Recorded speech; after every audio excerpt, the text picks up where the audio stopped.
আসসালামু আলাইকুম, good afternoon. সবাই কেমন আছেন? Welcome to my Messi vlog. এটা আমার গতকালকের একটা ভ্লগ। গতকাল ছিল অনেক গরম, নিশ্চয়ই বাইরের রোদ দেখে বুঝতে পারছেন। আমি এখন তেমন একটা জানালা দরজা খুলছি না, যেহেতু বাইরে গরম। যদিও অন্যান্য কান্ট্রির চাইতে একটু কম, এখানে ম্যাক্সিমাম 30 to 32 উঠছে। আর আজকে যেমন ওয়েদার খুবই নাইস, দেখাতে পারলে ভালো হতো। খুবই উইন্ডি আজকের ম্যাক্সিমাম টেম্পারেচার থাকছে 26, রাতের বেলা মেবি 22 হয়ে যাবে। তো আজকের ওয়েদারটা ভালো। তো এত গরমে আমি চেষ্টা করছি একটু হালকা লাইট টাইপের খাবার মেক করতে, যেটা ইজিলি ডাইজেস্ট হবে।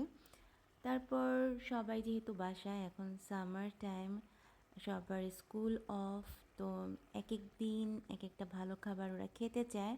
আর আমার বড় ছেলেটা চায় খুব একটু মানে ফ্রাইড টাইপের জিনিস আর একটু মজাদার। তো তার জন্য আমি করেছিলাম চিকেন ফ্রাই আর ভেজিটেবল রাইস আর চাইনিজ ভেজিটেবল। খুবই মজা হয়েছিল। আপনাদের কী অবস্থা? গরমে আপনারা কে কীভাবে মেনটেন করছেন জানাবেন। আর আমার ব্লগটা কেমন লাগলো সেটাও জানাবেন। বাকুতে অ্যাকচুয়ালি ওরকম গরমও যেমন পড়ে না, উইন্টারও মাইনাসে চলে যায় না, মোটামুটি স্টেবল একটা ওয়েদার এখানে।